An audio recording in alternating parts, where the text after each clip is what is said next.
And to get started, Kurt drew first. So Kurt, you have 2 minutes to introduce yourself to everybody here.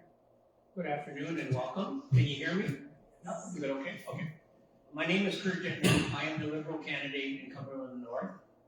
I've been a Liberal all my life. I moved to this area about 3.5 years ago. People seem to think that I don't live in town. I do live in Amherst. I wanted to get that out of the way right away. But I'm finding at the doors, and I've visited over 1,200 homes so far. Now, I didn't get everybody home at the same time, but the people that did spend some time chatting with me is healthcare. That is the biggest issue. I've discussed other issues, but healthcare, it comes back to healthcare. People, number one, are tired of the long waits in emergency. You're tired of going there and have to go home without seeing a doctor.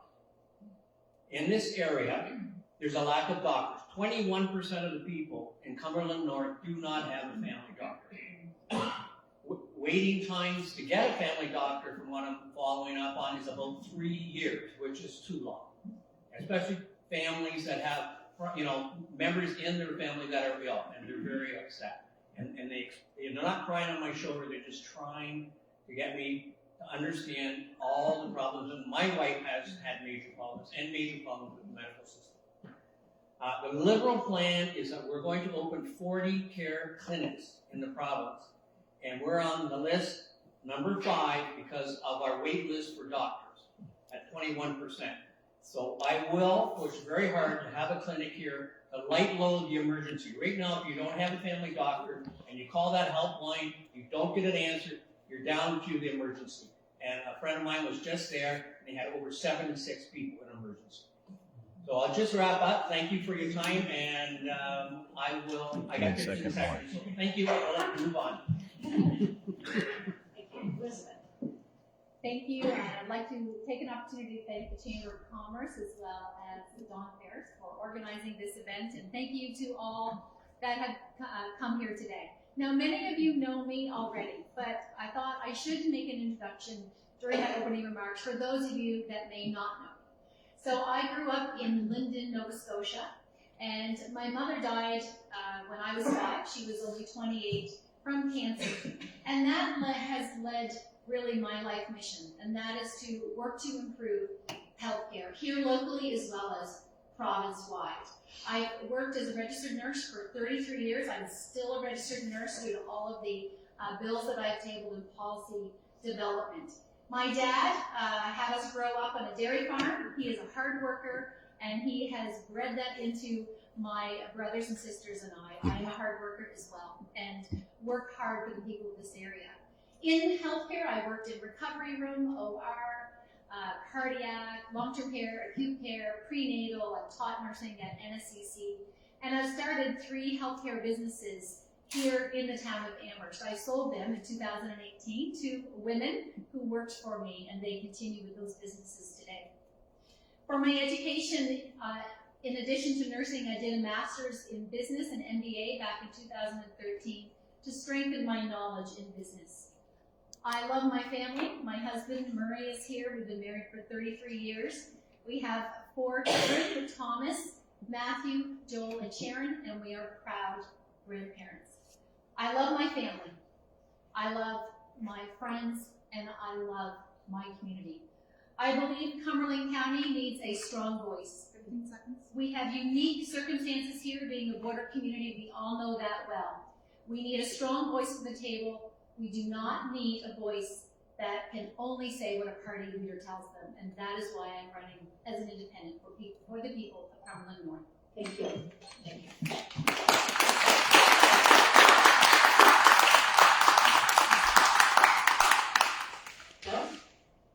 Good afternoon, everybody. Thank you for coming.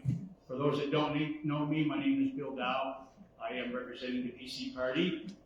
Politics was not on my radar a 1.5 years ago, but as a board member of the Chamber of Commerce, and now past president and of the League of Absence because of the candidacy, and also a board member of the Atlantic Chamber of Commerce, I got insight from the business community. I have a service industry. I run a small construction business, and so I work in this community, and I understand the support that is needed, and that's why my passion is about community. We volunteer, my wife and I, extensively with different nonprofit organizations. We do lots of community work. I am able to support different charities with financially, resources, time. So that's why my passion is I'm running for the MLA, because it's about the community. I'm a husband, a father, a grandfather. I've been in business for 37 years, locally. I was born in River Hibbert. I've lived here in town all my life, the rest of my adult life, I guess. Anyway, the reason I'm running is I want a stronger Cumberland North. And I think the only way to achieve that is to be a part of a team, and that's the continuous team. Thank you. Thank you.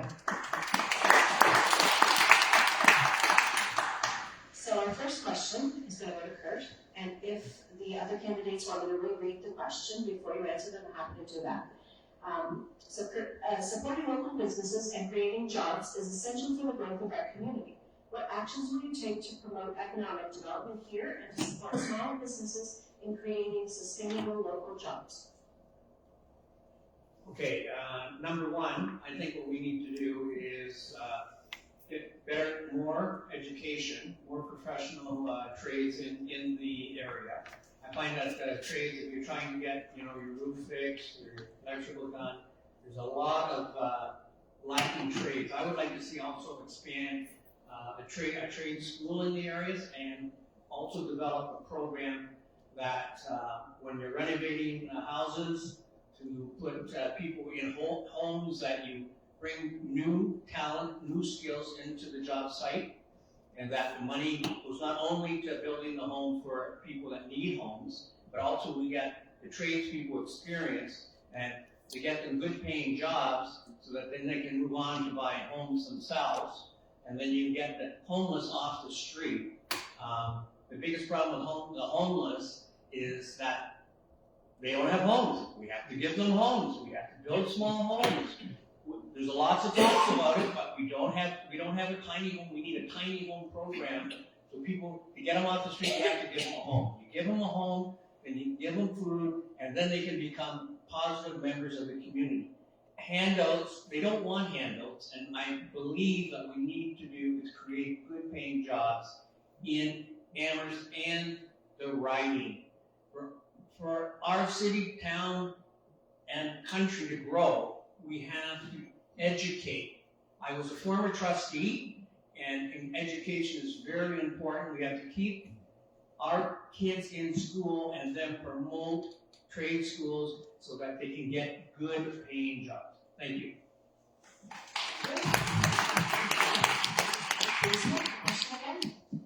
No, I will start by saying I would love to have the same rules that are here for our forum in the Nova Scotia Legislature. But I want to speak for a moment, a couple minutes, to answer this question about local businesses. Local businesses are the backbone of our economy, and we need to do everything we can, really, just to get out of their way. One of the biggest complaints you'll hear from business owners is the bureaucracy and the red tape that exists within government. And we see that all too well here in our border community. One of the biggest challenges we have are the interprovincial barriers between Nova Scotia and New Brunswick. Now, about 30 years ago or more, there was something put in place called the Maritime Premier's Council. And the mandate of that Premier's Council is to look at the interprovincial barriers and remove them. Now it's called the Atlantic Premier's Council, and they are not meeting their mandate. We have seen that here. We all know too well what happened during the pandemic. 17 months of hardship that our people right here had to put up with. Our liberties and our freedoms taken away. And we also know how both parties that are represented here today responded. Now, Ian Rankin has apologized to me for what happened. He was Premier at the time. And I've asked him to consider coming here and apologizing to the people. And he's considering that. The leader of the PC party that removed me for standing up for the people of this area has never apologized. And we don't see him here. He doesn't even come to Cumberland County. He does, it's done quietly. We need to have a strong voice here in this area that will not be silenced by a party leader. And I believe that I am the person that can provide that. The interprovincial barriers are still in place. Every day, whether it's dealing with healthcare, the free tuition that this government announced, I had to fight so that our people here that are going to school in Moncton can get that free tuition, and we succeeded in getting that. But we shouldn't have to do that every time a new government program. Thank you, Elizabeth. Thank you.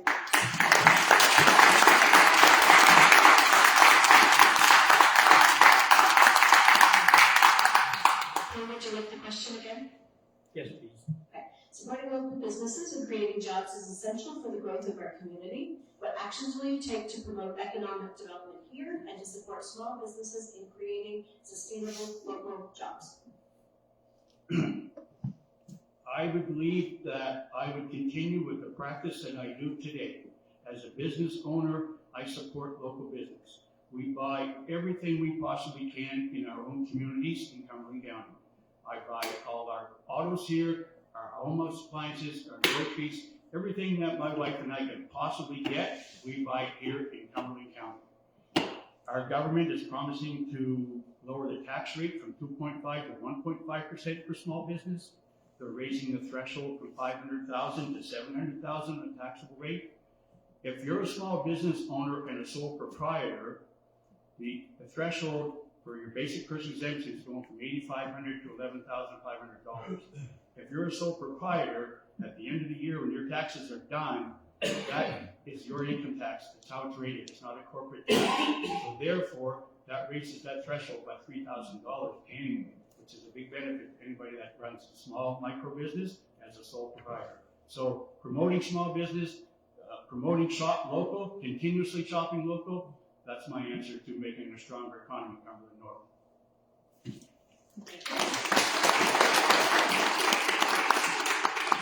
Elizabeth, this is your question first. Do you feel there needs to be a change in the education system in order that our youth will develop the skills they need for the future? And if so, what changes would you make? Thank you, Don, for the question. This is such an important question. Our children are our future, we know that. And I know there's many teachers here today in the audience and likely listening at home. So first thing we need to do is if we are going to have inclusion policy in our schools, then we need to put the resources in our schools to support that. And right now what I'm hearing from teachers is that is not the case.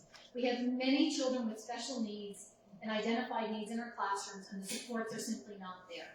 So I had parents coming to me on a regular basis saying, please fight for me, please work for me to get an EA for my young person, or school psychologists, or assessments. So that is one of the number one things that needs to happen so that just basic education can happen. Right now, with the violence in the classrooms and the lack of supports, teachers cannot teach. I also want to bring up the school lunch program. That was something that I worked on with my former PC party, did a presentation to them of what was happening in PEI. And then one of the first notices of motions that I tabled as an independent was for a province-wide school lunch program. And when I tabled that notice of motion, the Liberal Party and the NDPs beside me all voted in favor, and many of the PCs did as well. But the Premier was actually one of about 3 that voted no. But, so it didn't pass. But right after that, the Premier did cross over the floor and he put his hand on my shoulder and said, Elizabeth, we are working on that. And I just wanted to let you know that. So I just want to share that as an example, that sometimes what is always shown in the media of all the conflicts, that is not always the actual reality of what happens behind the scenes. Many of us, there's 55 elected MLAs in the province, we're all bringing forth really good ideas, thank you, on behalf of the people we represent. And much of the work does get accomplished. We may not get credit for it, but what matters most is that the work gets done, and the school lunch program is an example of that.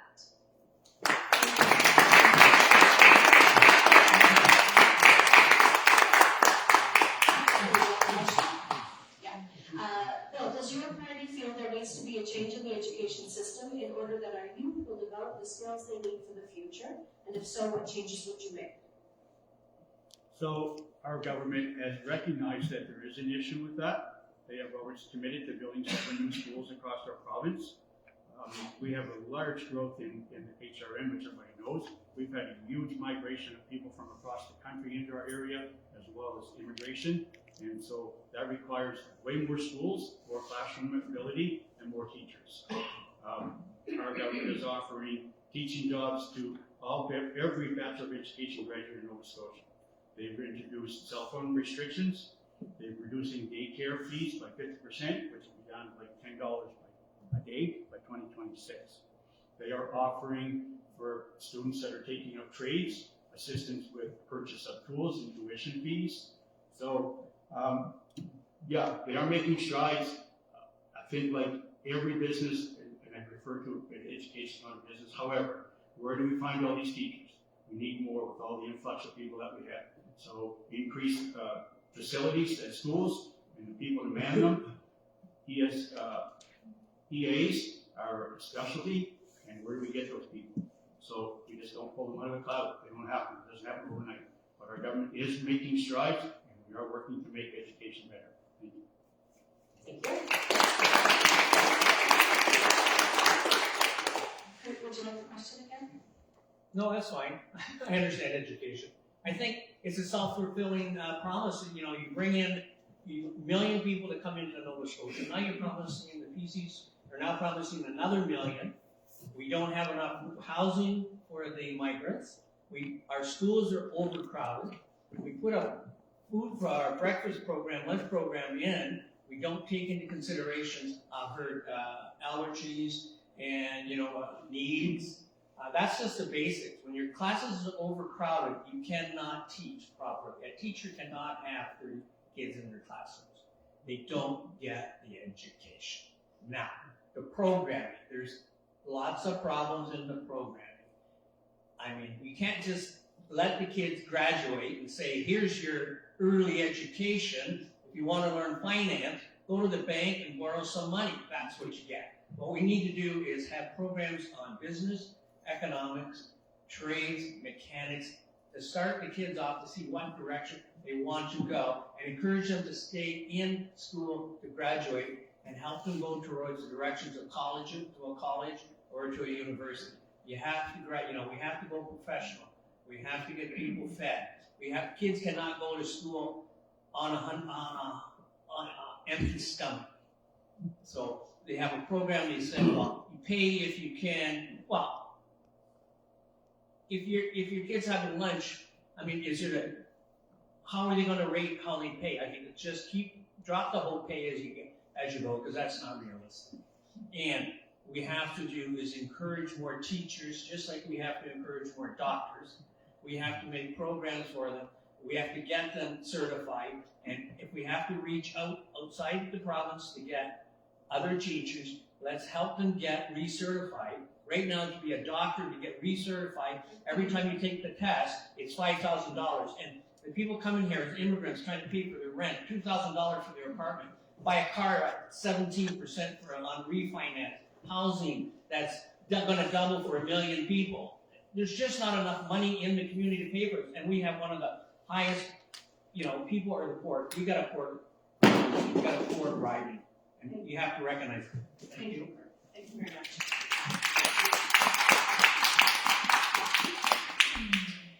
Phil, this question is for you first.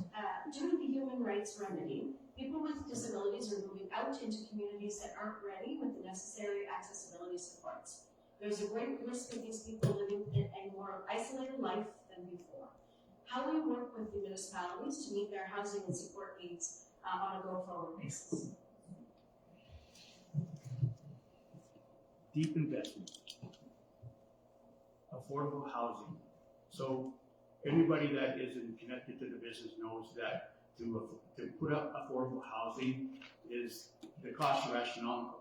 So the support, we don't live in an economic climate in our area that can support the cost that is out there now to put up a new apartment building or housing with accessibility features. We need deep investment from government to support not only the nonprofits that want to develop these features, there's investors, there are builders out there that would be interested in, and there are some that are participating in putting buildings up, but they need support, financial support, and I think that's the only way we're going to see that, especially in a rural area like ours. We need that support.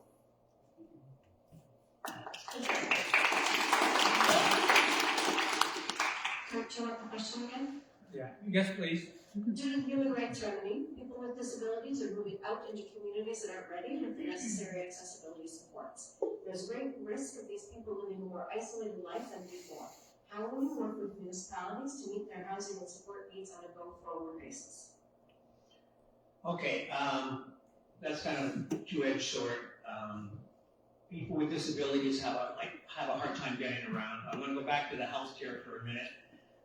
When they're out in the outside communities, we have to try to get them healthcare. And the problem is that you come to Amherst to the hospital to get care, and if you have to go for emergency care, you have to take an ambulance to different hospitals in the province. Like you get an ambulance to Halifax. Well, they get an ambulance to Halifax, and then I got a phone call after I visited my wife that was transferred there. Oh, by the way, you have to come down and pick her up. I'm saying, what do you mean pick her up? You took her by ambulance to the hospital, and this has happened all through the province. How do you get home? People that don't have cars. Not everybody has a car. I mean, the girl at the grocery store told me like she can barely get to work because her car's falling apart, and she lives in Digby. And she says, the roads are bad, my car's falling apart, how can I get around? And especially if you're elderly and trying to get medical care and you don't have transportation. An idea I have is that we set up a shuttle bus out of these hospitals to bring the patients back, make a schedule. I'm not saying it all has to be free and on everybody's back, but I think everybody in this room would not oppose some money going into shuttle buses to get the people back from these medical centers and get them home to where they're living. And person I was talking to yesterday said that when they misdiagnosed his girlfriend, did a little bit of problem in the operation, had to go to Halifax. They said, oh, by the way, it's a 4-hour wait for the ambulance. 4 hours and you have an emergency? He had to take his wife or girlfriend to the hospital in Halifax right that minute. And I think that's the issues, is getting people medical care. Thank you. Thank you.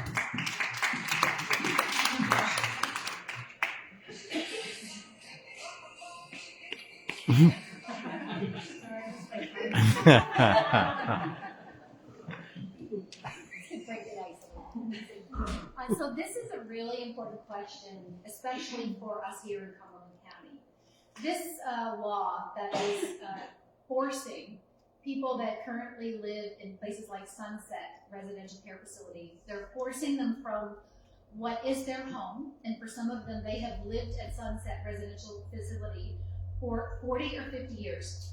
This is forcing them from their homes into the community without potentially the supports that they need. Many family members of the people that are in Sunset are not happy about this.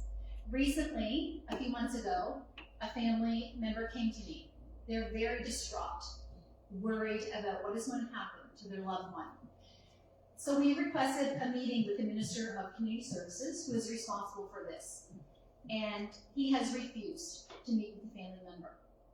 In my opinion, people that are elected in government, myself included, but everyone else, whether you're a cabinet minister or not, has a responsibility to answer to the people. So I am going to continue to work with families to have their voices heard. Now, it is a court ruling that is forcing this, but not all court rulings are right. In the meantime, I will work with people like Jennifer Hodeling and Steve, who's an incredible municipal councillor for the Pugwash area, also works with Julie Boyd, the executive director of Sunset, who I know is working with all of her heart and soul to make sure that the people's needs are met. And they are loved dearly by all of the workers at Sunset. That we all have concerns that if this is managed similar to the inclusion policy in education, that the supports are not put in place for the people, then we will fail these people that desperately need our supports. So I am committed to working with family, with the leaders at Sunset, and with our community to ensure that the supports are in place for those in need.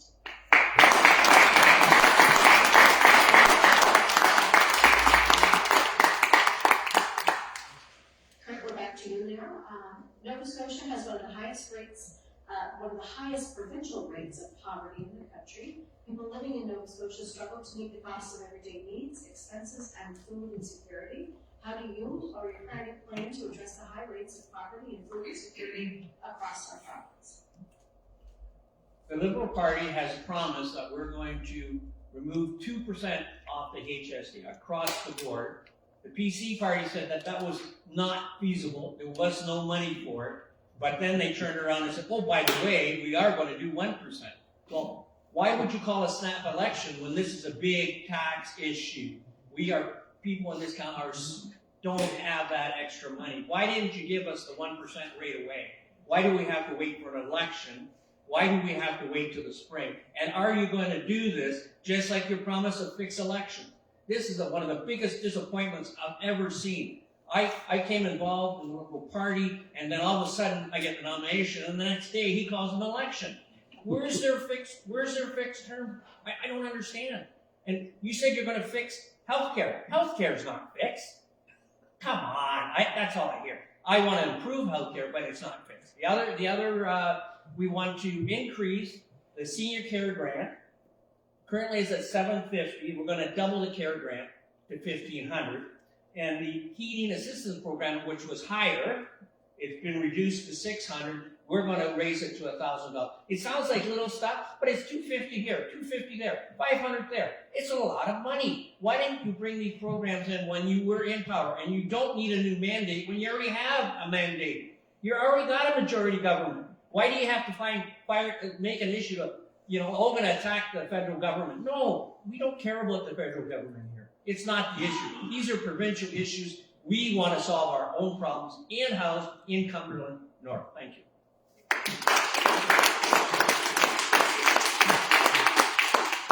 Do you get the question again, Lisa? Poverty is a major issue here in Cumberland County. We have the highest poverty rates in the province, along with Cape Breton. In fact, when I'm working with my fellow colleagues across Nova Scotia, I do believe we have a lot in common with the people of Cape Breton. Recently, I met with the managers of our food bank here in Amherst, and they told me that never before did they have seniors coming to the food bank, whereas now over 20% of the people coming looking for food are our seniors, and this is not acceptable. Due to increasing rents, as well as the inflation causing high food costs, as well as fuel costs, this is forcing many people not to have enough money to survive. We do have many incredible people in our community, nonprofits that are there to help, and I see Veronica Richards here in the audience. People like Veronica who have been helping those struggling in poverty for years. Thank goodness we have those people in our communities. But there's a lot that government can do. So I've tabled 72 pieces of legislation in the last 3 years. It's a lot. I have an incredible team. Many of those pieces of legislation are around affordability. Increasing basic personal tax exemption is one of those things. I tabled that bill a couple of years ago, and I noticed just a couple of weeks ago the Premier has announced that's one of his campaign promises, so I'm glad to see it. One of my other bills was also indexing income tax brackets. We pay the highest taxes in all of the country, there's no need of that. We were one of the only provinces that did not index our tax brackets, meaning with inflation, your costs are going up, but your income tax brackets never moved, meaning you're paying more taxes year over year. Finally, I tabled that bill about 2 years ago, and just in the spring, the Premier announced that change as well. I've also tabled a bill saying we need to remove tax on tax, and we also need to remove tax on used vehicles, and that alone will help a lot of people that are struggling in poverty. Thank you.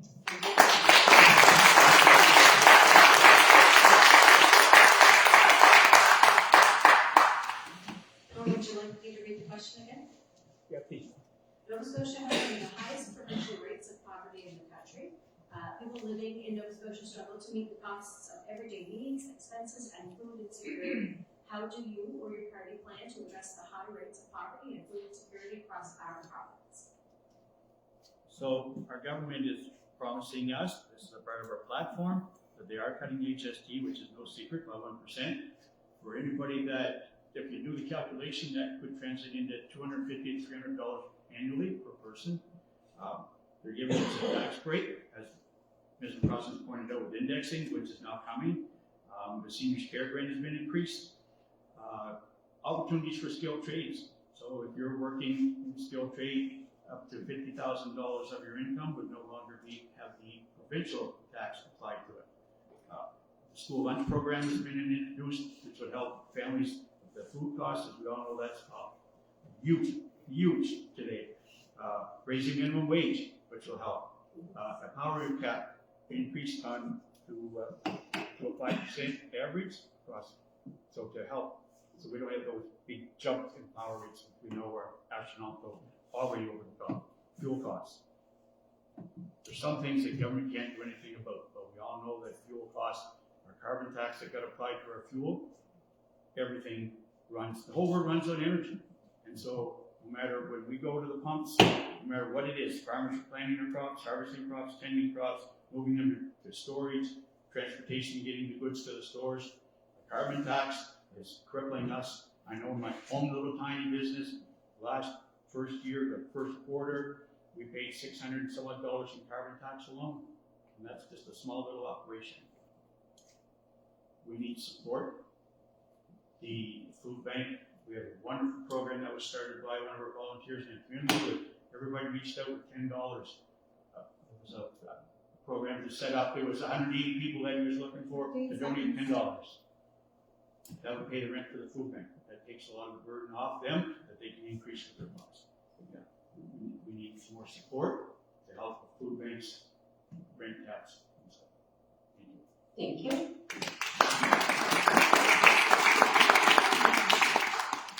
This question is for you, Elizabeth, first, and it is a big question, so please note that the timing won't start until you start answering. Okay. The Nova Scotia wild blueberry industry has been one of Nova Scotia's most important industries. It is the highest agricultural export by value in Nova Scotia and creates many spin-off jobs, especially in Cumberland County, where about 75% of the industry is located. Currently, Nova Scotia wild blueberry growers are struggling through a second year of field prices well below our cost of production, record high input costs, and this year in Cumberland, an unusually low yield. Growers have little money to invest in vital inputs. Given that this current situation is dire and long-lasting, what will you do to support the important, unique, vital local industry? And furthermore, what other ideas do you have to support growers through this difficult economic situation? Thank you, Dawn, for the question. And blueberry industry is a very important industry here in Nova Scotia. And if I have time to end, I'll tell you a little funny story about that. But blueberries, my uncle Wendell was one of the largest blueberry growers here in the county, and I know, similar to the maple syrup industry, you have good years and you have years that can be very challenging. And I'm very thankful for the leadership that we've had here in Cumberland County for Mr. John Braddock and what he's done for the blueberry industry here in Cumberland County. But the very first thing that I would do is meet with our blueberry growers. Similar to what I did with foresters after Northern Pulp was closed, I met with them and found out what do they need. I'm not an expert in the blueberry industry. I'm a registered nurse. I'm a former business woman for 20 years. And when it comes to these unique topics, it's very, very important to listen to the people that are experts in that field. So the very first thing I would do is meet with the blueberry producers and find out what do they need. Now, I can make some assumptions that they need to make sure their input costs are controlled. Things like the cost of fertilizer, things like the cost of electricity and fuel to run their farm. Now, my opponent here has talked about carbon tax, and I just want to remind everybody, carbon tax is federal. Whether you agree with it or don't agree with it, it's not under our provincial jurisdiction. And one of the things that the Premier could do, that has chose not to do, that would help people like our blueberry producers, is to remove the motor fuel tax and remove tax on tax. Our province is actually generating millions of dollars on top of carbon tax because they're charging HST on top of the carbon tax. So that is within our jurisdiction. And if I have time at the end, I'll share a little story about you. And Stephen Harper came here and I had a little argument with him about how Nova Scotia produces more blueberries than anywhere else in the world.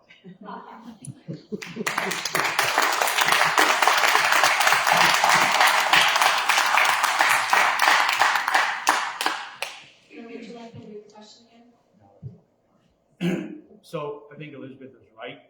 One thing we can't control is the weather, and that has an impact on the yield. There's nothing we can do about that, no matter what government, who you work for, who you don't work for. You can't control that.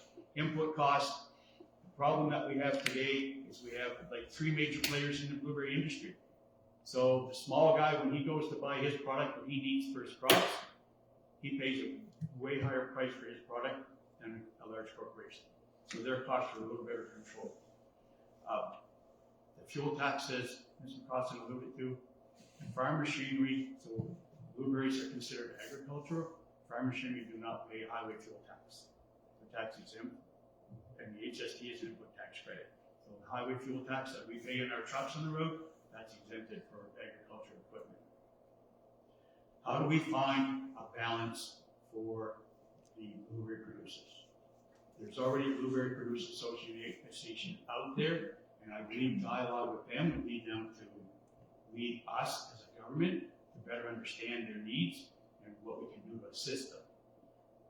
Again, and I don't have all the answers because I'm not a blueberry producer.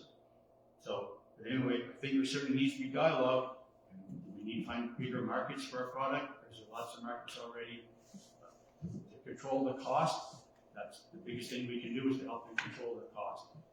Find markets that they can get better prices for their product, but when it comes to the yield, there's no way to control that. Thank you.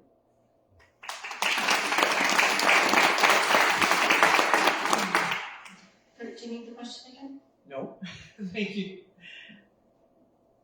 I've heard a bit. I don't understand why politicians haven't met with the farmers already. My family has gone back generations after generations of farms. They have always had a hard time paying their bills. It's been a big issue.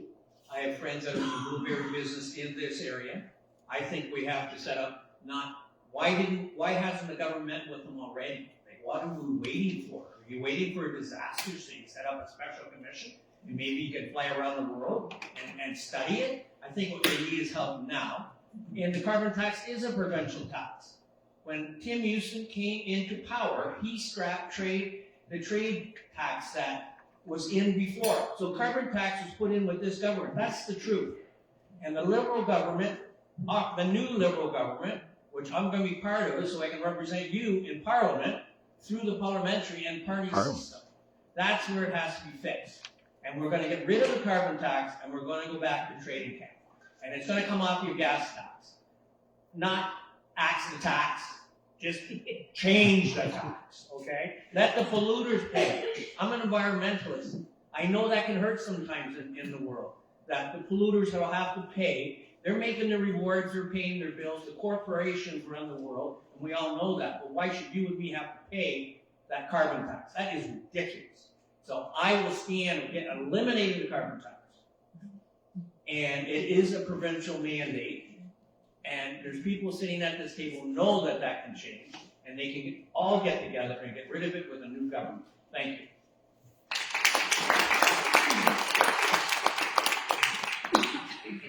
This question is for you. Are you going to provide more services and facilities for the homeless? And please explain. Absolutely. I think probably right across the parking lot is a prime example of support from this government for homelessness. The Cumberland Homelessness and Housing Support Association, better known as Cornerstone, it was developed right here with the nonprofits, the support of the nonprofits, but support from the town of Amherst, the municipality of Cumberland, and the board that they created, and they went all the support from the PC government. This is the first shelter in the province of Nova Scotia.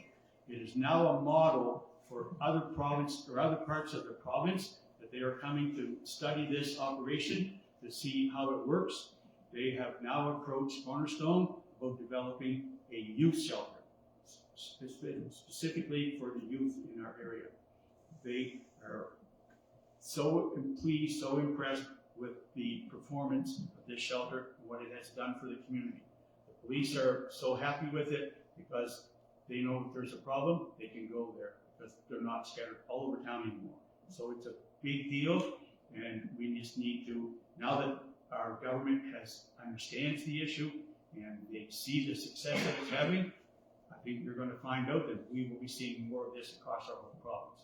So yes, the government does recognize the issue, and they have stepped up, and they've made strides in the area already, and more to come. Thank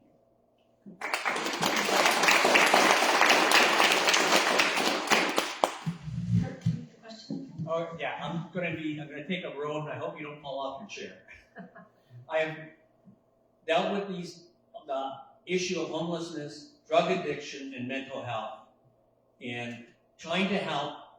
They need homes. A shelter is overnight, a home is permanent. The Liberal government is planning to build 80,000 new homes in the province, and I stand by slowing down migration. I don't care if it goes to a negative number. We don't have the housing for them. They need housing. That is the only solution. That is the main solution for the homeless situation. 2, if you build them, they will come. I'll tell you that. You want to build another shelter, more will come. They need mental health services. They need health services. They have to get their head on straight. And you need police services so you can control the break-ins and the vandalism. I'm not against homelessness. I want to help them. And the solution is homes. Building even, I like to see a community of tiny homes.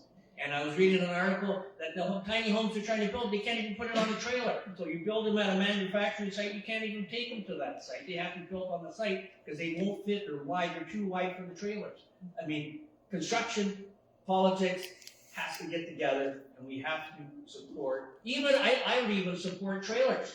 Like, what's wrong with helping build trailers for them and shipping containers? It's there. Other communities in the country and the world are building these.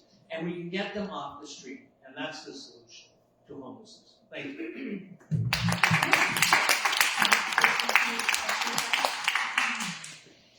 So I'm going to start by saying very clearly, homelessness, mental illness, and addictions should not be all used in the same sentence. And I'm going to say that very strongly.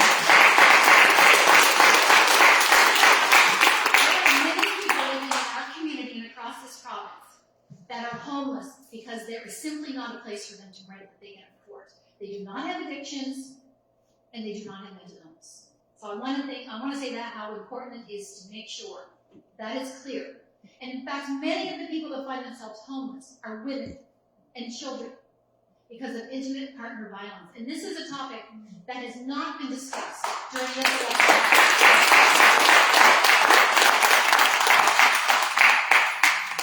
So I said, get that off my chest.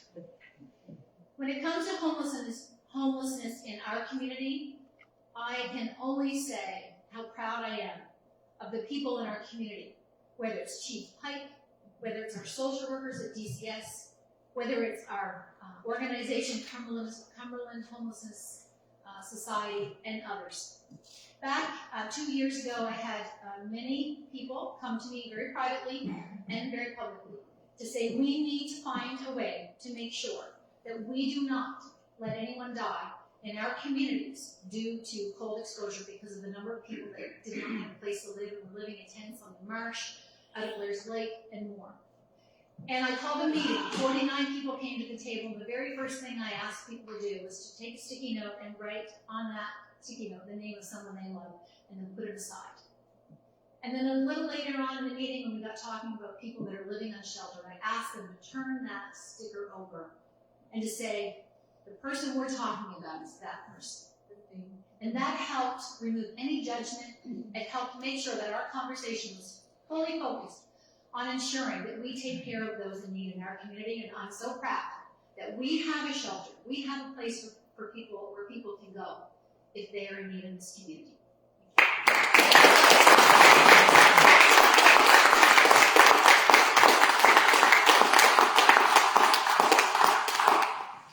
We're back to you, starting with this question.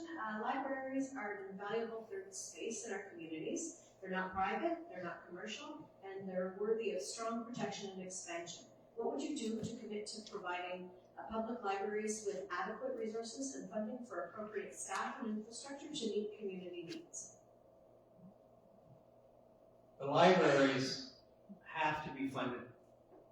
Who pays for it is, I think it's mostly a city or a township. The province has to put money into paying for the staff, staffing, books, heat, hydro. It has to be property taxes that are eventually going to pay for it, one way or the other. And I 100% support libraries. If you watch TV, you always see the people behind them have huge stacks of books. So people still do read, believe it or not. I have a large library, and I do read, but I do go to this library here, and I do support the library. And I think the only thing we can do is spend more money for our libraries. And portable libraries for communities outside Amherst, we need more money for portable libraries. It can be, so that we can get more education out there. Education is the solution. Reading is the solution. If you can read, you can teach yourself many, many things. And that's what I believe in libraries. Thank you.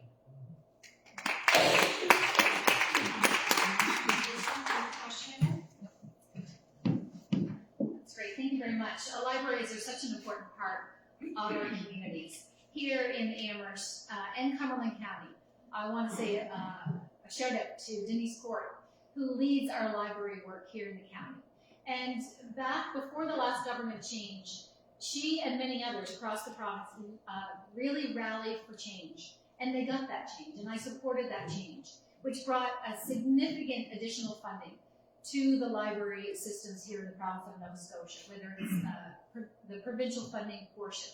And I know our town of Amherst and county of Cumberland also helped to fund our libraries. Our libraries have become really community centers, and the province has used them to help people, whether it's giving out COVID tests or other important information to the people.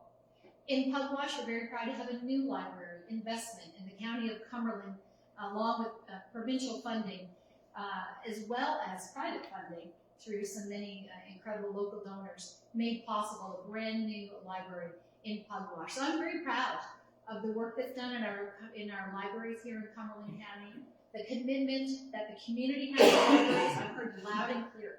People want, if anything, more investment in our library infrastructure. And I also want to say, since I have a couple more minutes, we need more in our communities in addition to libraries. I'd love to see a new library here in the town of Amherst.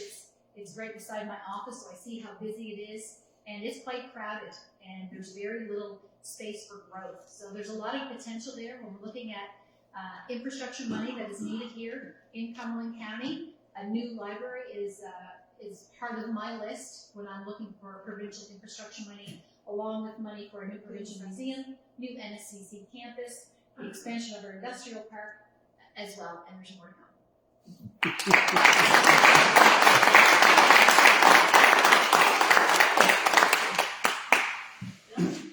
So libraries aren't just a place to get a book and take them out and take them home anymore. They've become much more than that. As Ms. McCrossin pointed out, they were a site during the pandemic to get your COVID test. We have people in there with computer stations now that they can assist some people that don't exactly are not tech savvy like myself. So they have become much more than just an institution where you can get books. As Ms. McCrossin pointed out, with 3 levels between the private sector with donations in the Pugwash area for that new library, municipal funding, and with provincial funding from the PC government, that new library got built, and the funding for all libraries across Nova Scotia got increased by the PC government under the leadership of Tim Houston.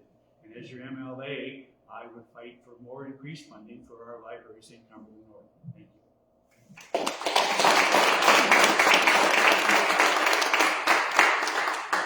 Elizabeth, this question is for you first. What are your plans to build relationships and make informed decisions in consultation with Mi'kmaq? And do you know your role in reconciliation?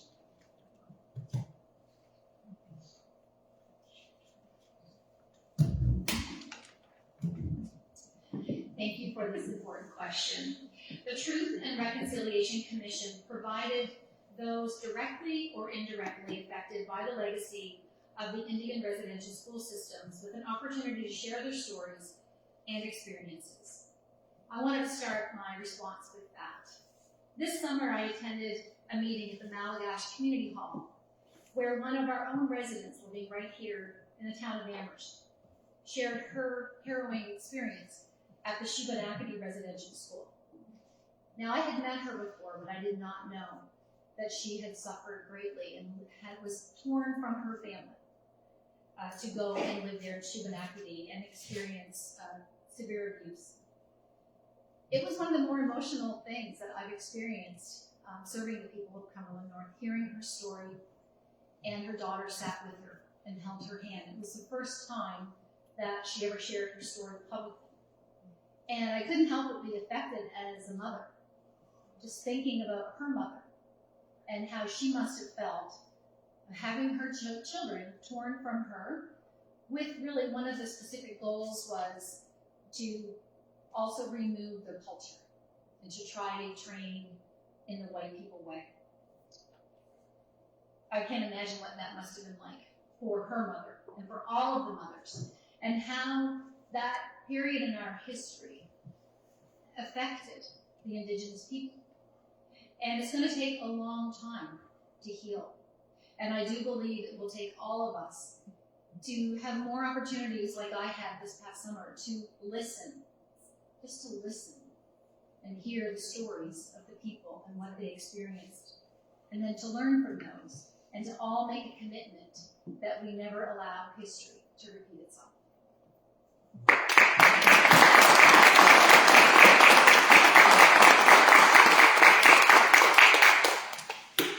Bill, would you like the question again? So I haven't been fortunate enough to have the experience in this McCrossin that's headed in that sort of setting. We can't change history, but we can learn from it. And I think that's important for us. I'm not well versed enough to talk for 2 minutes on this subject, but I think it's important that we continue dialogue as a government, that we sit with Indigenous groups and we learn from them and we understand their needs and how do we move forward from here. And I certainly am willing to, as an MLA, to be able to get that education and learn how to deal, cope with that situation, and hopefully we can go through that again. Thank you. Kurt, do you have a question again? No, it's okay. I'm just collecting my thoughts. It's a sad issue.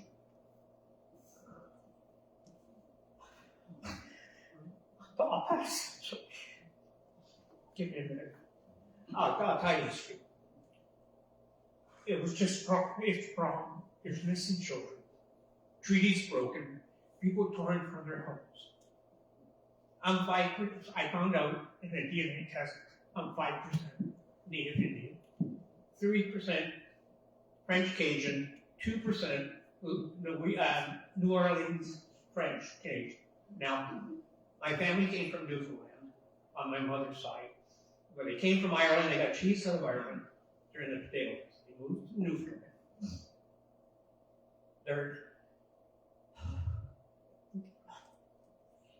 Their community was closed because of fishing. And then part of my family moved to this area. And it's just a sad day. Yeah, that's all I can say. Thank you.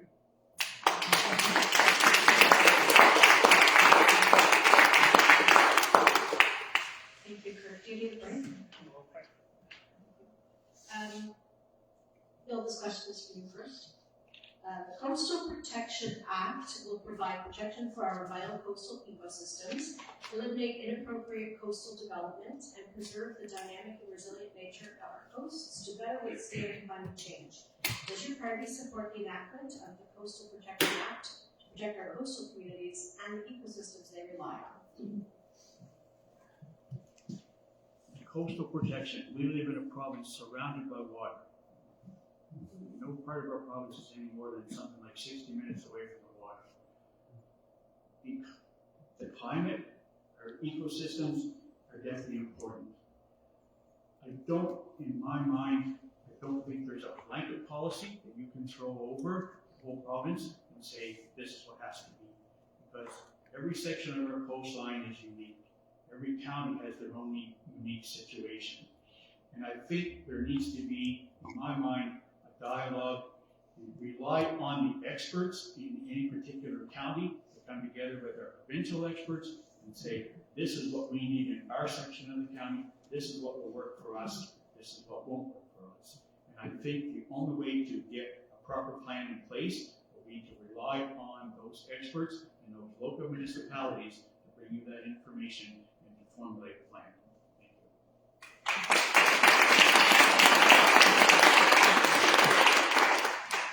Thank you, Kurt. Okay, I'm back, sorry. Now, something I can talk on and feel confident about.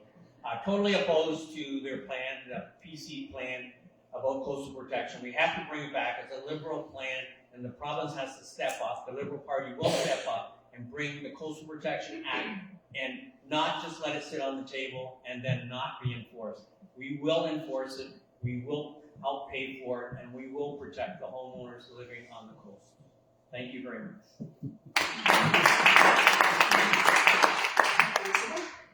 Thank you. This is a very important question. I especially hear a lot about this topic from the people living in Walls and Malagash area. So the Coastal Protection Act has already been passed. It was passed in the legislature. All 55 MLAs in the province voted in favor of this piece of legislation.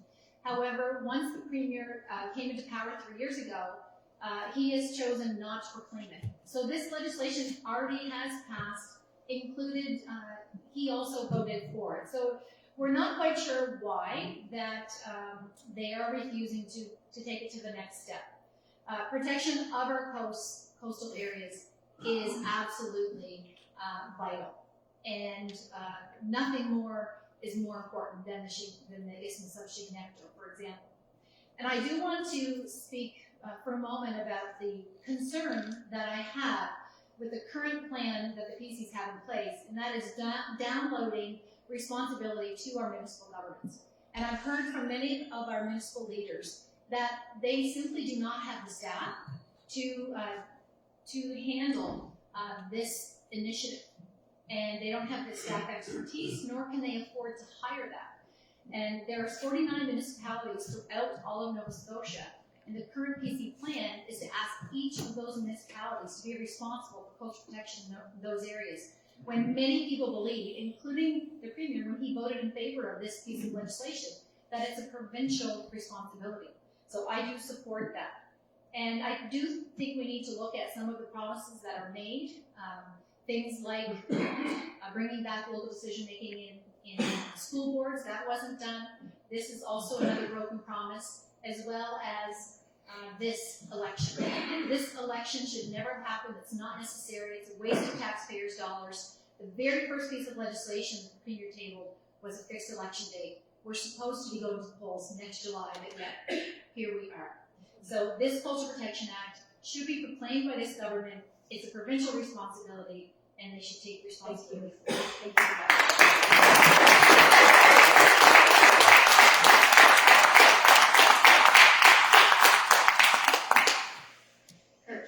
Access to transportation is a barrier for many constituents in Cumberland County. Barriers to transportation can significantly impact physical and mental health, overall well-being, and access to essential services such as healthcare, social services, and educational and employment opportunities. Two-part question. How will you or your party improve access to transportation in rural Nova Scotia, particularly for the constituents of Cumberland North? And how will you or your party ensure that provincially maintained roads in our communities are safe for walkers, joggers, and cyclists? Well, that's a lot of questions. Okay, I'll try to deal with it. The Liberal government, or the new Liberal government, what we support is there's going to be no bus fees in Halifax.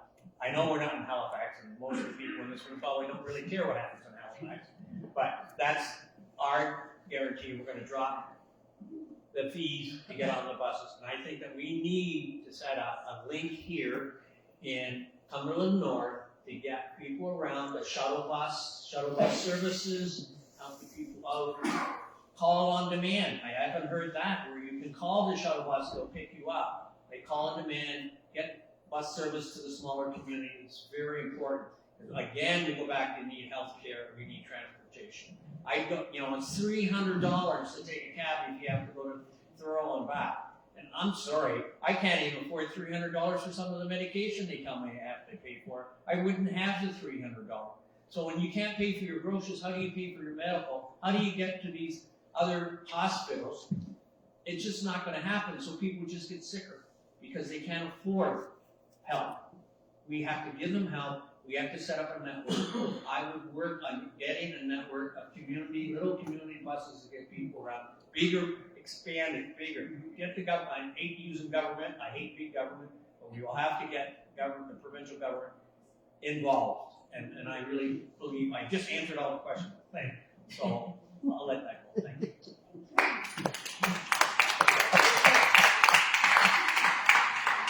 I'll just, instead of the preamble, I'll just read the two-part question. How will you improve access to transportation in rural Nova Scotia, particularly for the constituents of Cumberland North? And how will you ensure that provincially maintained roads in our communities are safe for walkers, joggers, and cyclists? Thank you for that question. And this is certainly a hot topic here in Cumberland North. We have seen a real lack of investment in our road infrastructure here in this area. We can't, there's no sugarcoating it. It's just actually deplorable. The Trunk 6 highway between Warren and Linden is absolutely unsafe. And those working in our government department know it. The local people here are ashamed of it. Just last night, I had someone locally who works for the department say they desperately want to get that work done, but they are being told by someone in the head department that no investment is allowed here. That's a question for us to be asking the Premier if he ever actually comes to Cumberland County.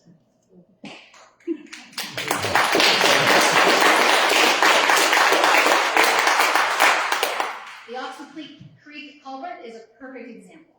Experts, engineers, province-wide are aware of what's happening up here. They all believe it's partisan. And just recently I had a retired judge say, Elizabeth, that should be illegal. We're looking at the way politics was done back in the 70s and 80s. I thought we were past that. I said, actually, it is illegal. There is something here in Nova Scotia called the Conflict of Interest Act that clearly states government departments are not allowed to make partisan spending decisions. So if you're told, vote for me, because I'll bring more infrastructure and I'll bring more money here, that's actually illegal. Don't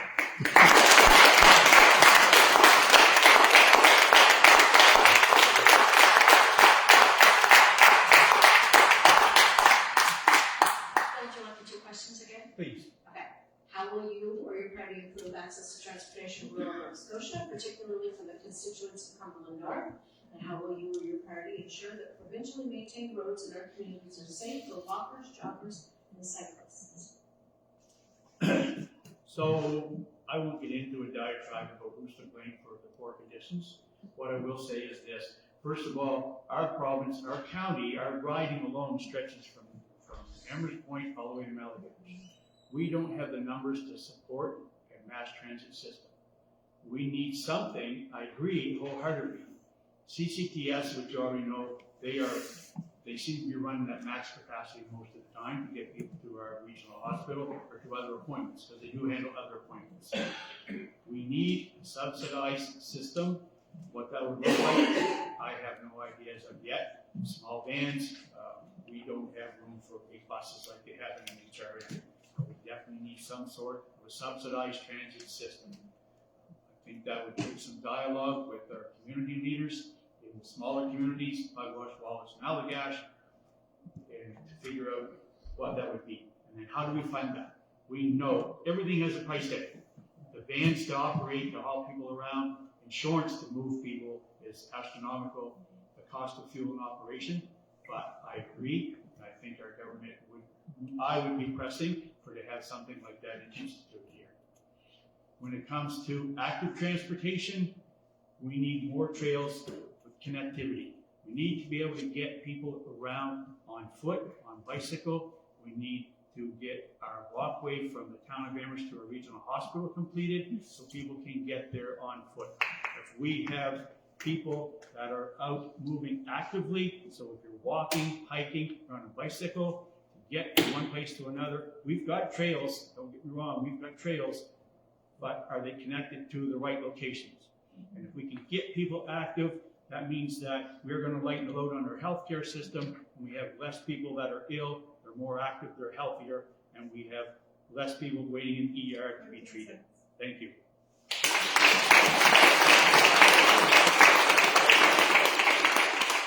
Thank you. Elizabeth, this one's for you first. There's an existing 5% rent cap in Nova Scotia. However, fixed-term leases are a loophole, and rents continue to increase with record numbers of individuals experiencing homelessness in our province. Do you support removing the fixed lease option to improve the affordability of the rental units in Nova Scotia? And do you have any other innovative solutions to make safe, adequate, and affordable housing accessible to all? Great question, and housing is certainly an important issue for people across all Nova Scotia, and we've already brought it up when we discussed the homelessness issue.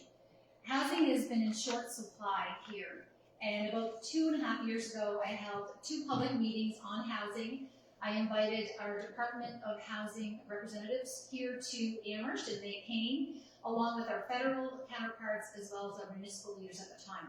I also invited contractors as well to the table, and we had a very robust conversation around what do we need to do to get housing starts here in all of Cumberland County, not just the town of Amherst, but the county as well. And the contractors was able to share some very specific things that they wanted municipal governments to do, and I'm happy to share that our town of Amherst council at the time listened and made those changes. Now, when it comes to actual the fixed term lease agreement, that's a touchy one. And I'm a former businesswoman, and I find it really challenging when I hear from landlords who are small business people and the challenges that they face. Bottom line is our Residential Tenancy Act, Residential Tenancy Board, is not effective.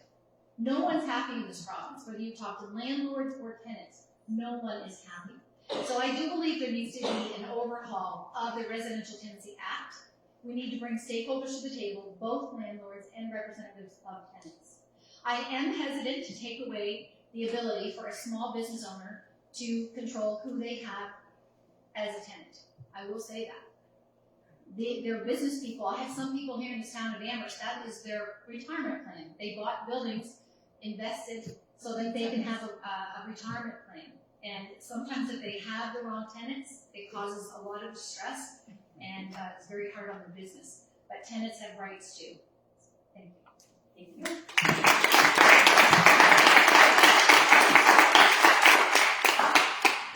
Phil, would you like the question again? Yes, please. Do you support removing the fixed lease option to improve affordability of the rental units in Nova Scotia? And do you have any other innovative solutions to make safe, adequate, and affordable housing accessible to all?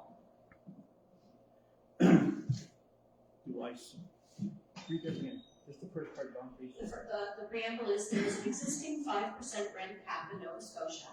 However, fixed lease terms are a loophole, and rents continue to increase with record numbers of individuals experiencing homelessness in our province. And so the 2 questions are, do you support removing the fixed lease option to improve the affordability of the rental units in Nova Scotia? And do you have any other innovative solutions to make safe, adequate, and affordable housing accessible to all? So, a fixed term lease, and I'm not well versed enough on it. It's a struggle to find the balance between what people can afford for rent and what the developer can afford to have his apartment buildings rented for. Building costs, if you go buy any piece of lumber, you know what it costs. Interest rates have driven the cost of a development up dramatically. So that's a fine line, that's a hard balance to strike. Increased cost if you're a renter, or a developer, sorry. So you were offering a unit for rent, electrical costs, fuel costs, insurance costs. Those things are all gone sky high. The demand, with all the influx of people here, the demand is huge now for housing of any kind. So a rent cap, I think the rent cap is a useful tool, but it's balanced, and there needs to be a dialogue there on what is that balance. Our government is introducing a plan for the homeowners, first home buyers with a 2% 7% down payment as opposed to a 5% down payment. Our government has looking for other options, such as vacant land is not being used. Let's find a way to help municipalities with their infrastructure costs, with sewer and water to get that. Those things are expensive. Let's find a way to get that onto the property so they're bearing all that cost to make that affordable. Then our government is already doing things as supporting something like 17,000 more affordable housing units in our province. They've launched different programs where you could add a suite to your home for as an in-law suite. They would help support some of that, and then in turn would help give more people a vacant house that the in-laws could move with you and so on and so forth. So I think there is support there. It's already being done by our government. Thank you very much. Thank you.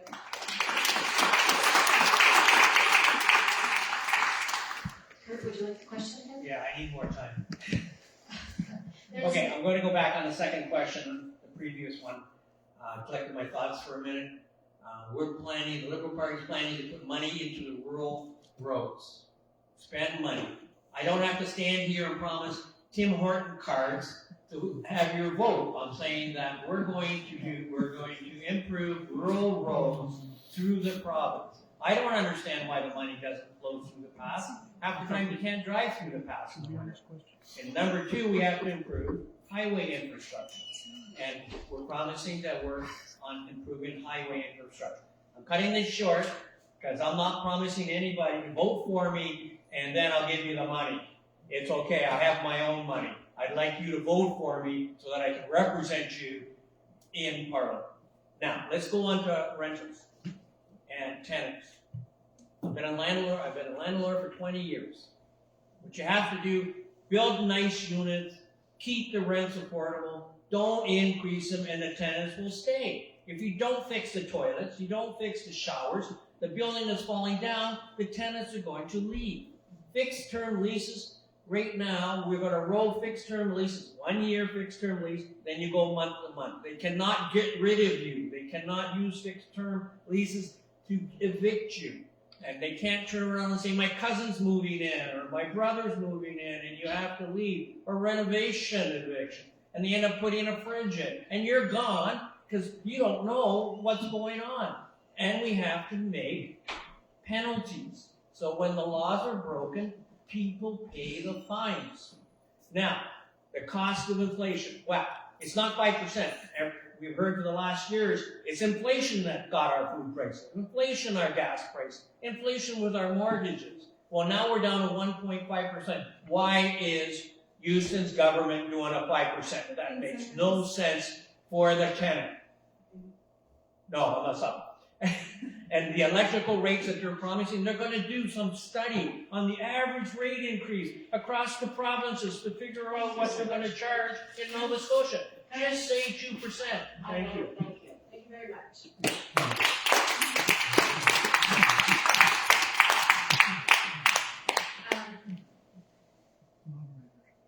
Bill, this was for you. Sorry. Do you believe that human activities such as burning fossil fuels, deforestation, etc., can cause climate change? And if so, what are your plans for mitigation? So I think that we all know that. Yes, fossil fuels have. We are in a movement to move to electric vehicles. The sad part is our province isn't ready for a full flight of electric vehicles. I think hybrids would help, but until our Nova Scotia Power has a grid that can support all of that, then we're not going to be able to be fully electric. How do we find other options to reduce our fossil fuel consumption? That's the challenge. Plain simple. It's a challenge today. But yes, human activities, I do believe, do have an impact on our climate. And I think as consumers, today it's all up to us to find a way to reduce our impact and honor our climate.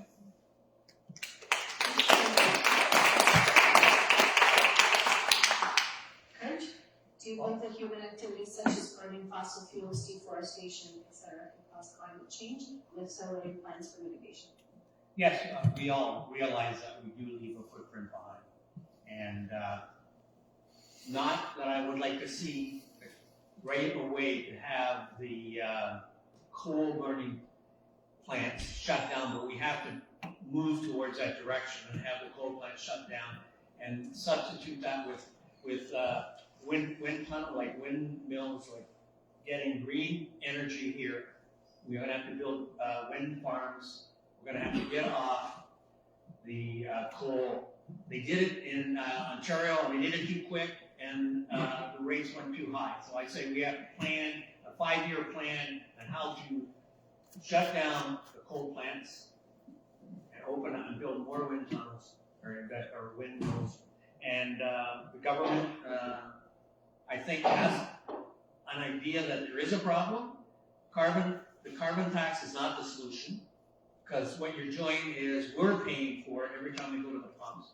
We have to go to cap and trade system so the polluters will pay, not the average person, the average Joe has a truck, has to go to work, has to commute, has to see his customers, and we're paying for it. And they say it's neutral.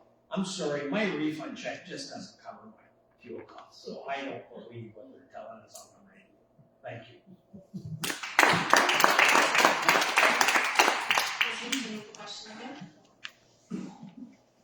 So based on what scientists have told us, I think most of us do support that carbon activity does increase the climate change. Here in Nova Scotia, we have legislation in place that we are supposed to be off of coal by 2030. That's not very far away. In the last 3 years, we have seen zero change in the amount of coal that Nova Scotia is burning. We are still using 50% of our energy is produced by coal, despite the timeline fast advancing. We are seeing projects being announced for green energy, wind turbine projects, and I'm hearing from people their concerns that we are helping to green the grid of other countries, like Germany, while not helping to green our own grid. So I've heard very loud and clear, especially in the last couple of weeks, from people, despite there not being any turbine farms announced here for Cumberland County, that is happening right next door to us in Colchester. People are asking me to speak up about this, that if we're going to be having these large turbines and these large wind farms in Nova Scotia, they should be benefiting Nova Scotians, not just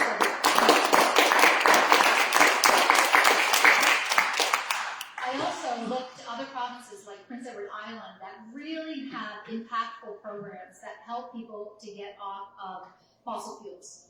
Whether it be for heat pumps in PEI, they have programs that are very easy to use. And we do have programs here in Nova Scotia, but there's too much bureaucracy. They make it too difficult, especially for people that don't have computers and other things to actually use.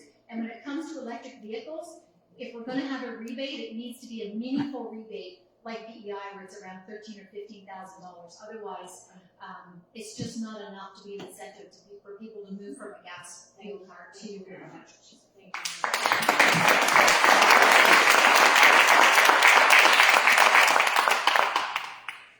Kurt, this one's for you.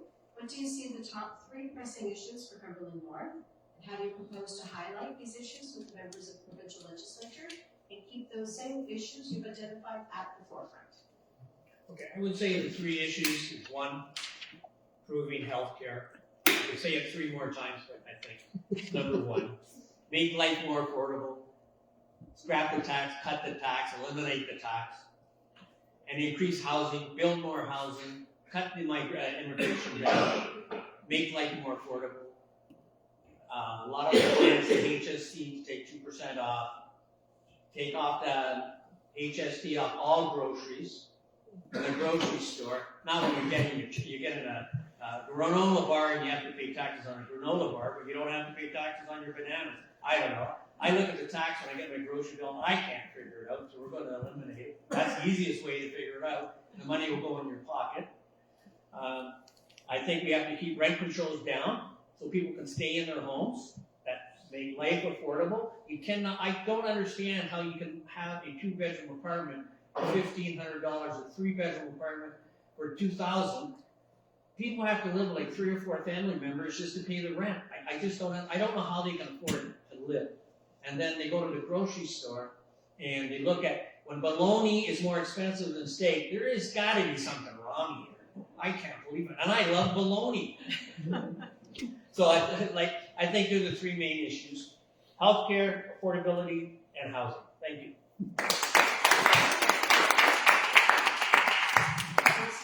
Question again? No, that's okay, thank you.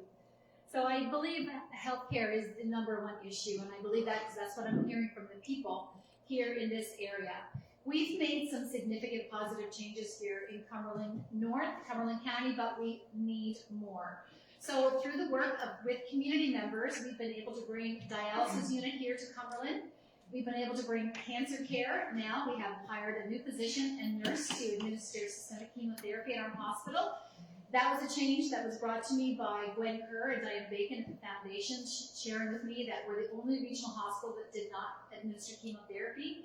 We were able to make legislative changes to the Involuntary Psychiatric Treatment Act, which led to 2 new psychiatrists that have moved here last December. They are willing to be on call. They're now legally able to go to our hospital based on these legislative changes for a bill that I tabled. And they have reduced the wait time to see a psychiatrist from 7 years, unbelievable, 7 years, down to 1 year. And I'm very confident within 6 months it will be where it needs to be, which is 1 to 2 weeks. So those are just a few of the things. There's more meaningful work that needs to happen, and I'll speak to that hopefully in another question. The Chignecto Isthmus, I believe, is the #2 issue, if not the #1. We need to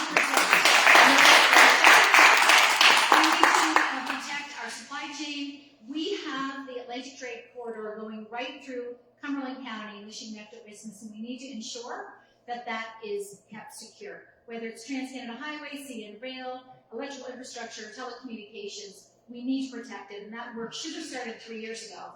And meaningful work needs to start, not just a $2 million berm that is nothing more than rock and dirt.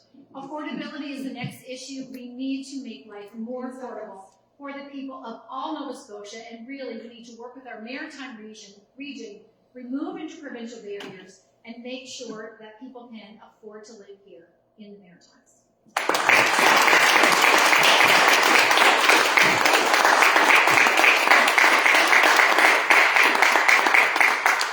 Would you like the question again? So, much like my colleagues here, healthcare seems to be the #1 priority out there when we're knocking on doors and talking to people. Our government has hired 265 new doctors, 1,750 new nurses. All the wonderful attributes that Ms. McCrossin just alluded to that have happened with our cancer treatments and all the things that are happening out here at our hospital are all courtesy of the Tim Houston government. We have a doctor recruitment team based here in Cumberland County, and they work very hard. They do a wonderful job. We have a wonderful facility here, and our healthcare professionals, our doctors and our nurses are top notch. We need to keep supporting them that way. We need to keep growing that funding to make sure that we sustain and keep our regional hospital status, and we bring more doctors, more healthcare professionals, because we have a great facility out there. Affordability seems to be next, and we've talked about it already all afternoon here. Rent, fuel costs, grocery costs, utility costs. That's the second thing on the list. Infrastructure, and under infrastructure, I have roads, housing, and our isthmus. Our roads have been neglected by previous governments for way too long. Our housing costs are astronomical, but we are working on it. Our government is working with producing more property available, making more property available for housing, and making housing more affordable. Our isthmus out here, rock and dirt, it was put in there by Acadians hundreds of years ago, and they're still standing out there today. So rock and dirt seems to be the answer on our marshes out here.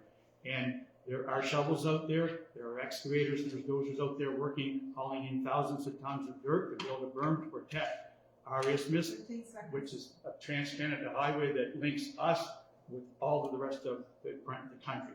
And it's a federal responsibility, but our province, our government has taken measures to start the work already. Thank you. Thank you very much.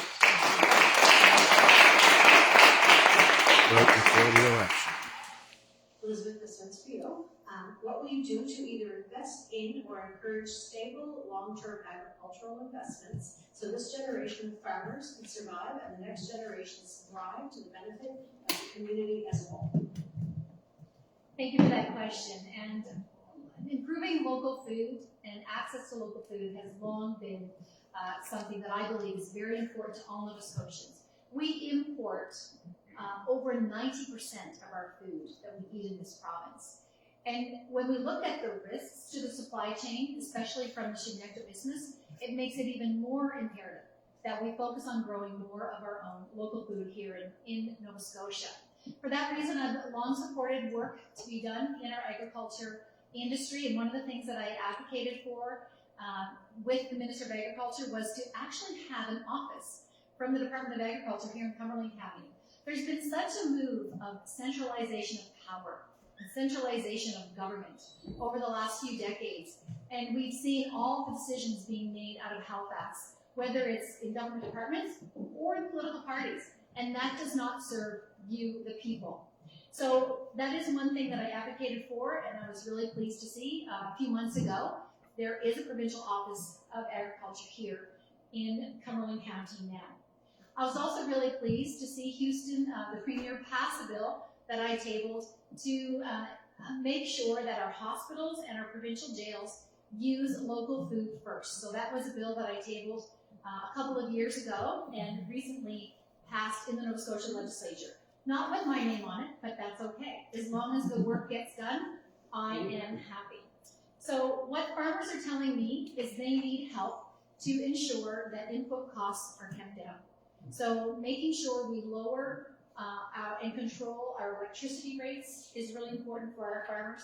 And I'm going to go back to something I've already mentioned, and that is removing interprovincial barriers. We see it right here with agriculture here in Cumberland County. We have to work collaboratively with our fellow maritime provinces and remove the restrictive interprovincial barriers. Thank you.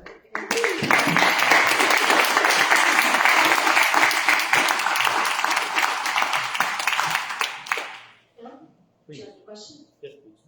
What will you do to either invest in or encourage stable, long-term agricultural investments so this generation of farmers can survive and the next generations thrive to the benefit of the community as a whole? So I think for our farmers today, one of the pressing issues, especially with things that have changed south of the border, is to maintain our marketing boards. That guarantees them an income that is sustainable for their operations, beef marketing, milk marketing boards.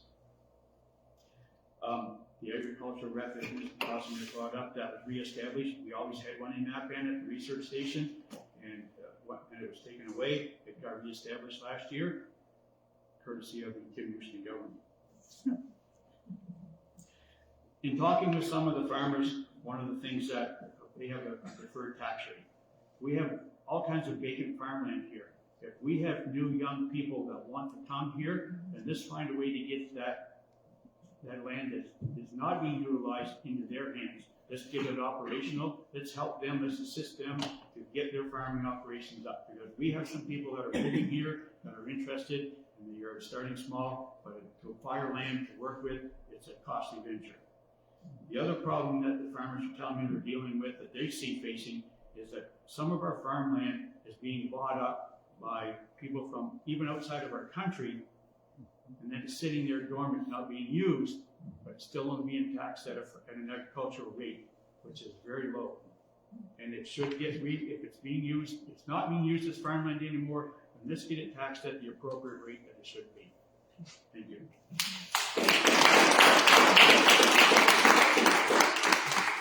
Kurt, do you have the question again?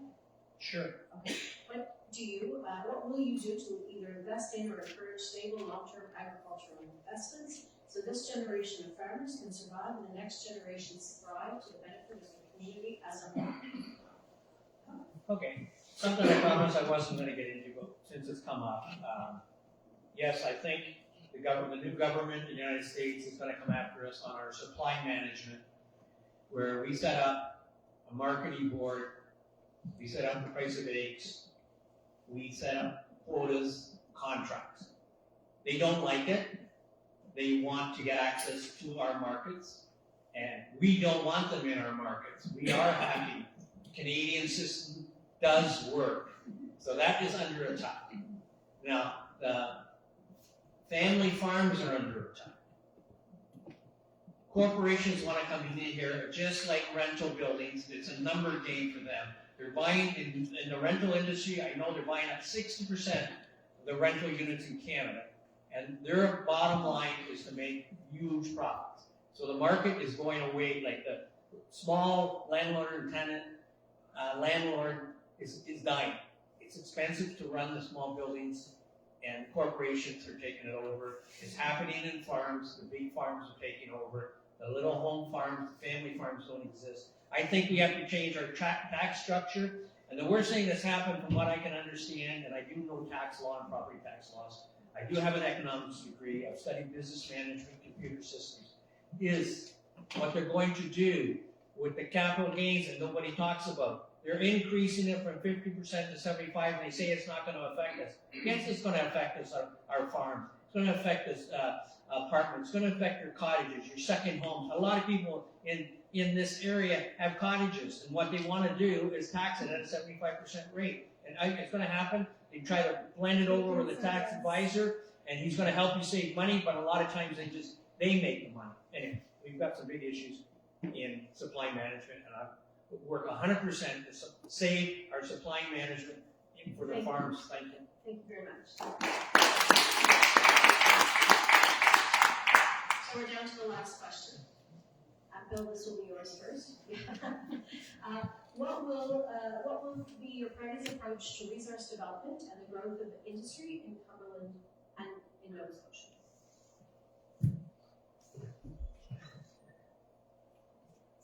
Sorry, that was for Bill. Bill. Oh, sorry. It's been a long afternoon. Yes, it is. What will be your party's approach to resource development and the growth of industry in Cumberland County and Nova Scotia? So our government has already announced a program with hydrogen gas that they will be able to bring ashore. And I'm sorry, I wasn't prepared for the question. Our resources base here is huge, as you all know. Our forestry, our farmland, etc. When we lost Northern Pulp, that put our forestry industry in a quandary with what do they do with the low-quality fiber. So in a meeting that I attended in Spring Hill a year or so ago with Nova Scotia Power and some municipal officials, I pitched the idea that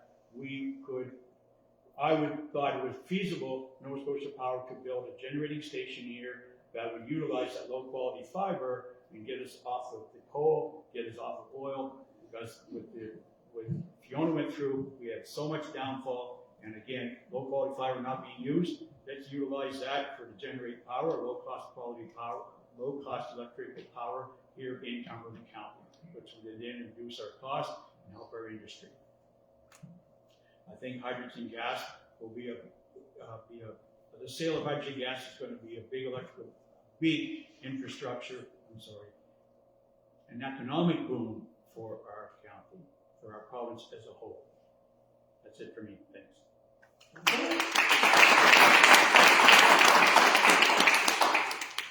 Kurt, what will be your party's approach to resource development and the growth of industry in Cumberland County and Nova Scotia?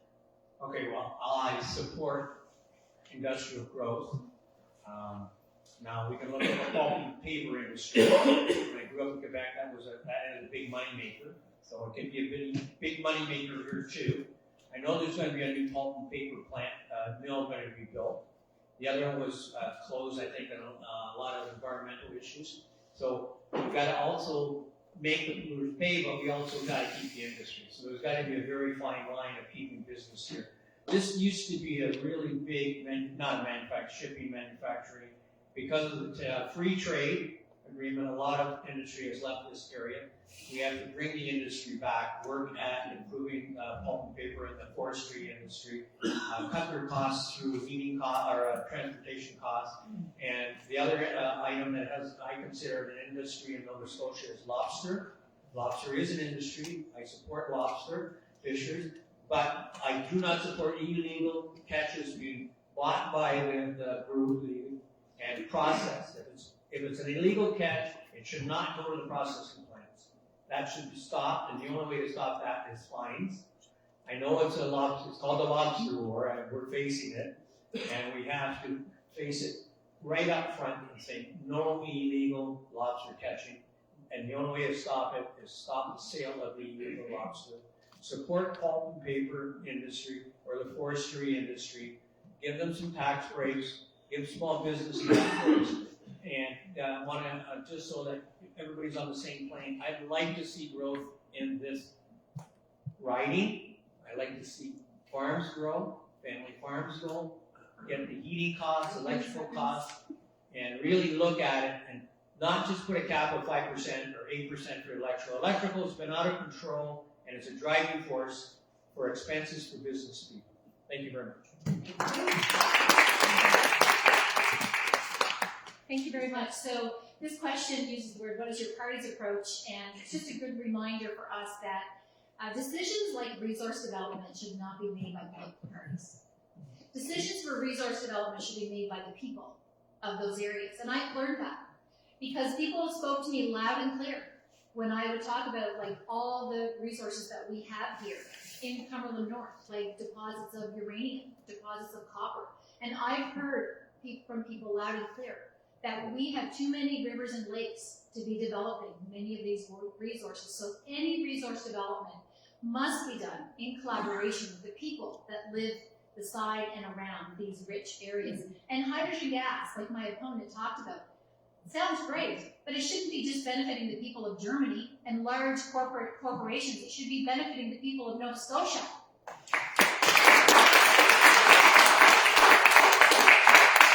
We know all about good resources here. In fact, Malagash Mines was the first salt mine in all of Canada back in 1918.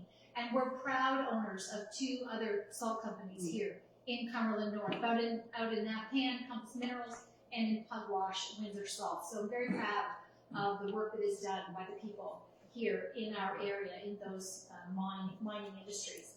I do want to talk for a minute, knowing that this is the last question, a bit about centralization of power. I believe the people of Cumberland deserve an authentic, real, strong voice. And when I was a member of the PC party, that voice was taken away. And I remember being health critic and being hauled into the office after sharing an opinion with a reporter about how healthcare could be improved, and was told by the department staff, your job is only to be critical. Your job is not to give solutions and ideas of how things can be improved. And I was shocked. I said, people deserve better. People did not elect me for that reason. Another example is the very day that the border restrictions were put in place here, I contacted the minister to ask for help because of the people that needed to cross the border the next day, and received a text message from the Premier saying, how dare you contact someone in the department. Thank you, Elizabeth. Thank you.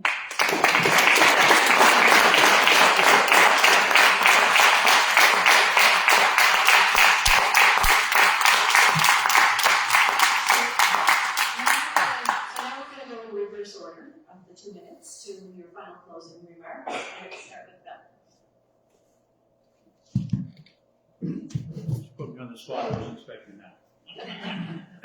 So, as I said earlier, I'm a father, I'm a grandfather, I'm a husband. I'm proud to be a part of this community. I believe that we need to, as your MLA, to increase our economic growth. We can increase our economic stability. That in turn leads to a bigger tax base, which then leads to us being able to afford the amenities that we all need and that we all want. We need more police protection. We need more fire protection. We need more recreation facilities. And the way to do that is through an increased tax base, and that comes from economic development. I firmly believe, I wouldn't be putting my name out here, I wouldn't be sitting here in front of you this afternoon if I didn't think that I could be effective. And I truly believe, we've heard a lot of things here this afternoon, and we talked about accomplishments that have been made in Cumberland County and in Nova Scotia, and that's because of the Tim Houston government. And I want to be a part of that team. I want to be your voice in Halifax to make improvements, to make things better here in Cumberland County and Cumberland North. Thank you.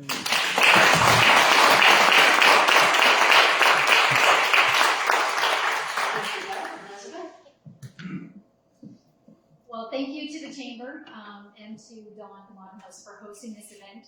There's so much more we could talk about, and if anyone is interested in talking to me privately, please stay. I'm also hosting town halls in Wallace tomorrow night, and Northport Pugwash Tuesday, Northport Wednesday, and here in Amherst at the Legion on Thursday. So please come. It'll be an open forum so we can have a Q&A. One of the myths that my opponents will share is that you need to be part of a party to get things done, and clearly that is not the case. So an example is the 24-hour emergency departments. Even though we have a PC MLA who's a cabinet minister next door in Cumberland South, they lost their 24/7 emerge in Harrisburg. Even though there's a PC MLA in Tattamagush, Colchester North, they lost their 24/7 emergency department. Pugwash still has our 24/7 emergency department, and the reason they do is because they have an independent MLA that can be the voice of the people.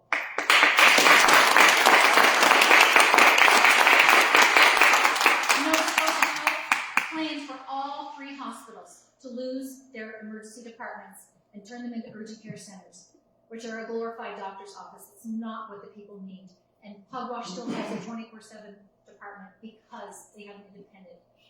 So I wanted to make sure people were aware of that. The provincial Liberals asked me to switch to their team. It was an honor, but I said no, because I want to be an independent MLA where I can truly have a voice.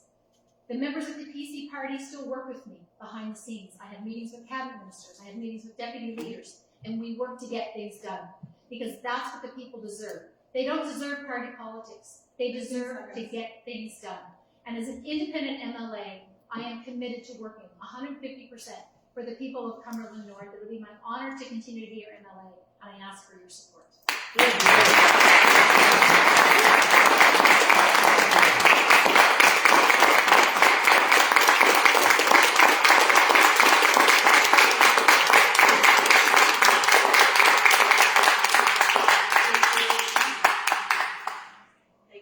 Do I still have the 2 minutes? I just wanted to check. I always have to ask one thing that's very important is I have to ask for your vote. So I'm asking you to vote. I'm representing the Liberal Party.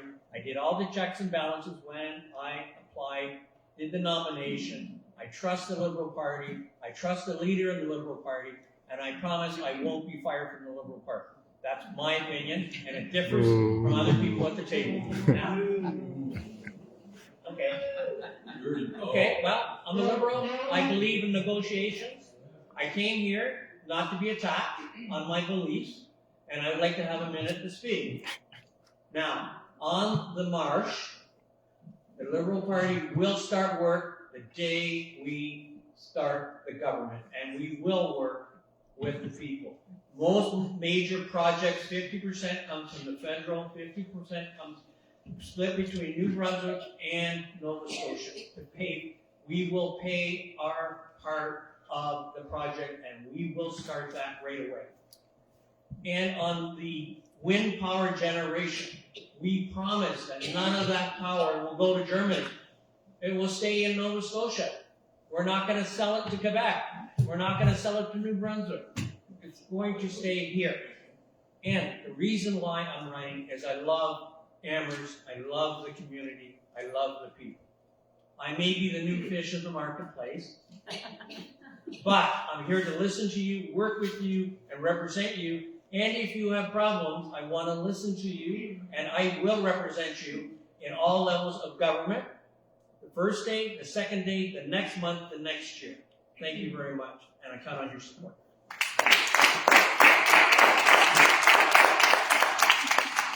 So that concludes our candidates forum. I want to thank all the candidates for showing up. I want to thank all of you for showing up. Everyone is run by those who show up, and it's great that you've taken an interest. I believe all 3 of the candidates have said that they will stick around to take questions. If they want to thank the Cumberland Chamber of Commerce for organizing this event.